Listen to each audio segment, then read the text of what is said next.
Okay. Myself, Reddy Mallareddy,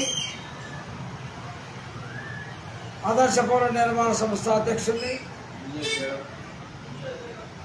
BJP and the senior most leader in our state and India. Janasangham party నుంచి ఈ పార్టీలో 11 ఏళ్ళు పనిచేసి వెంకయ్య నాయుడు సహకారంతో అనేక ఉద్యమాలు, జైల్లో సత్యాగ్రహము, ఒక నెల రోజులు ఎమర్జెన్సీలో సత్యాగ్రహం చేయడం జరిగింది. సిద్ధాంతం కోసము, ఆదర్శం కోసము, ధర్మం కోసము, దేశం కోసము. I worked in the party for 11 years in the party, senior most.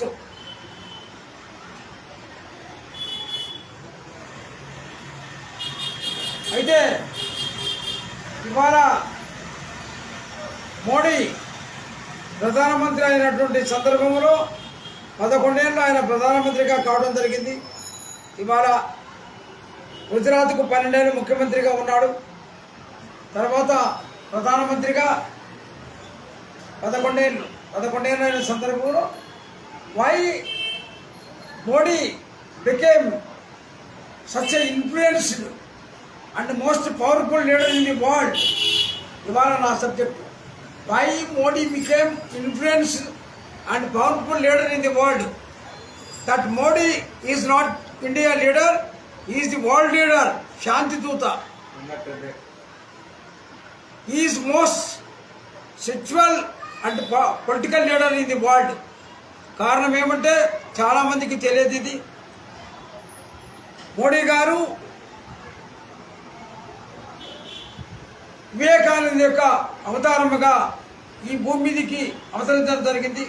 ఇది తెలియదు, ఆధ్యాత్మికంగా ఉన్న వాళ్ళకే తెలిసింది. అప్పుడు వివేకానందునిగా జన్మించి బ్రిటిష్ వాళ్ళ టైంలో భారతదేశము బ్రిటిష్ పరాధీనంలో ఉన్నప్పుడు ప్రపంచానికి భారతదేశం యొక్క గొప్పతనాన్ని, ఆధ్యాత్మిక తత్వాన్ని ప్రపంచంలో అన్ని దేశములకు తిరిగి దట్ భారత్ సనాతన ధర్మ గ్రేట్ కంట్రీ అనేటువంటి నినాదాన్ని ప్రపంచానికి సందేశం ఇచ్చేచ్చాడు. ఆధ్యాత్మికంగా ప్రపంచానికి వివేకానంద సందేశం ఇచ్చాడు. ఇవాళ మరల Modi, I think that Modi incarnated as Vivekananda. ఈ జన్మలో వివేకానందుడిగా ఆయన మోడీగా జన్మించి ఇవాళ రాజకీయ రంగంలో నాయకులు ఎలా ఉండాలి, రాజకీయ రంగంలో రాజధర్మాన్ని ఎలా పాటించాలి, కర్మయోగాన్ని ఎలా అనుసరించాలి అనేటువంటి దాన్ని ఆయన ప్రాక్టికల్గా ప్రజలకు, ప్రపంచానికి సందేశం ఇచ్చడానికి ఆయన పరిపాలన మనందరం చూస్తున్నాం. టుడే మోడీని గురించి ఎవరు కూడా మోడీని ఆయన పర్సనల్ క్యారెక్టర్ కానీ, సోషల్ క్యారెక్టర్ కానీ ఎవరు తప్పు పట్టేదానికి ఒక్క పర్సెంట్ కూడా తప్పు లేదు. అయితే పరిపాలనలో చిన్న చిన్న లోపాలు ఉండొచ్చు, 100కి 100 రూపాయలు ఏ నాయకుడు కూడా ఎవరు చేయలేరు. బట్ వన్ థింగ్ నేను చెప్పేది ఏమంటుందంటే, ప్రపంచంలోనే మన దేశము 150 కోట్ల జనాభా, ప్రపంచంలో చైనా, ఇండియా అతి పెద్ద ప్రజాస్వామ్య దేశాలు. మరి ఈ దేశాన్ని 30 రాష్ట్రాలు, ఎన్నో ప్రాంతీయ భాషలు ఉన్నటువంటి ఈ దేశాన్ని పరిపాలించడం అంత సులభమైన విషయం కాదు. కేవలము 2 కోట్లు 3 కోట్లు ఉన్నటువంటి జనాభా కలిగినటువంటి దేశాలలో ప్రజాస్వామ్యం లేదు, రాజ్యాంగం లేదు, నియంత్రిత జరుగుతూ ఉంది. ఒకరినొకరు చంపుకొని పరిపాలన చేస్తున్నారు. మనము రాజ్యాంగబద్ధంగా ఇవాళ మోడీ గారి ప్రభుత్వాన్ని నడుపుతున్నారు. ఎలక్షన్లు, ఎన్నికల విధానము, system of government, system of governance ఇవాళ జరుగుతుందంటే ఇది సామాన్య విషయం కాదు. చాలామందికి తెలియదు. అమెరికా జనాభా 30, రష్యా జనాభా 30, మిగిలిన దేశాలన్నీ కూడా 4 కోట్లు, 5 కోట్లు, 10 కోట్లు, 25 కోట్ల జనాభా. బట్ ది ఇండియా 150 కోట్ల జనాభా, 30 రాష్ట్రాలు. It is not simple thing. చాలా మంది బట్ ఇక్కడ 75 ఏళ్లలో డెమోక్రటిక్ వాల్యూస్ రాజ్యాంగబద్ధంగా పరిపాలన జరుగుతున్నది. ఇది మీరు గమనించాలి. ఏ డిఫరెన్స్, ఇది గొప్పతనం, ఇది ఇండియా గొప్పతనం. బట్ మోడీ గారు ఆయన పర్సనల్ క్యారెక్టర్ కానీ, సోషల్ క్యారెక్టర్ కానీ, నేషనల్ క్యారెక్టర్ కానీ, ఆయనకు స్పిరిచువల్ క్యారెక్టర్ కానీ ఇవన్నీ ఉన్నాయి ఆయనకు. ఆయన వివేకానందుని యొక్క అవతారము మరలా భూమి మీద జన్మించినాడు, రెండవ అవతారంగా నా యొక్క భావన. నేను ఇంతకుముందే ఈ ఒక వ్యాసం రాయడం జరిగింది, మళ్ళా ఇప్పుడు నేను దాన్ని మళ్ళా చెప్పడం జరుగుతున్నాను. అయితే మనము ప్రపంచంలో మోడీ గారి యొక్క ఆలోచన సరళి కేవలము ఇండియాను పరిపాలించడం కాదు, ప్రజాస్వామ్యంగా ఇండియాను, మన భారతదేశమును అజేయ భారత్గా, ఆదర్శ భారత్గా,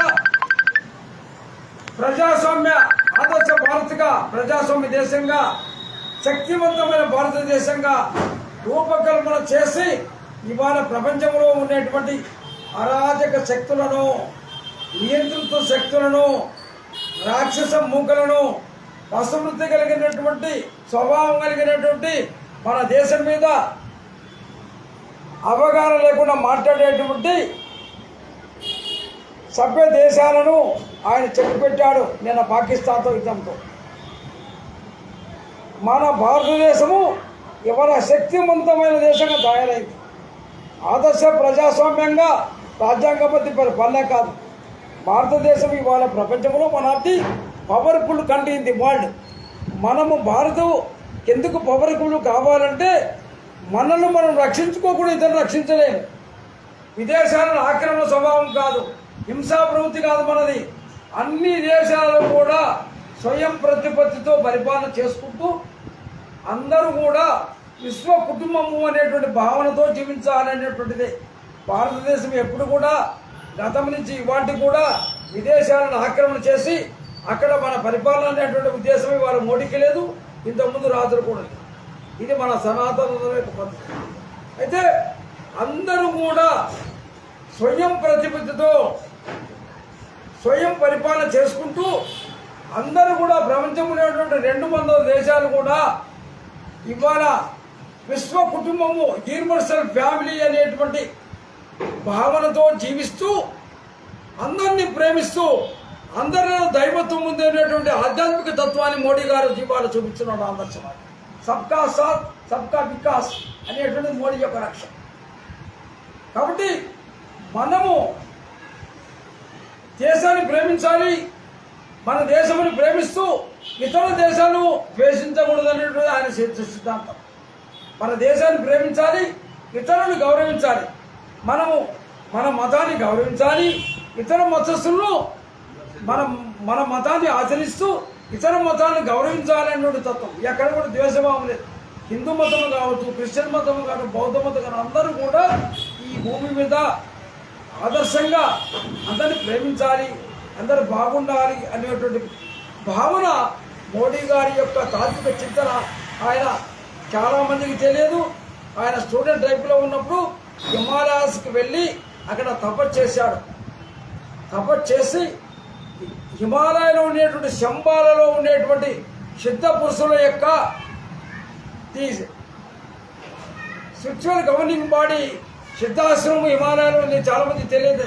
అక్కడ వారితో ఆయన అనుబంధం జరిగి తన యొక్క లక్ష్యాన్ని వాళ్ళకి వివరించి వాళ్ళ ఆశీస్సులు తీసుకొని మళ్ళా రాజకీయ రంగానికి వచ్చి ప్రపంచంలో ఇవాళ the India is great country in the world అనేటువంటి గురుస్థానానికి తీసుకోవడం జరిగింది.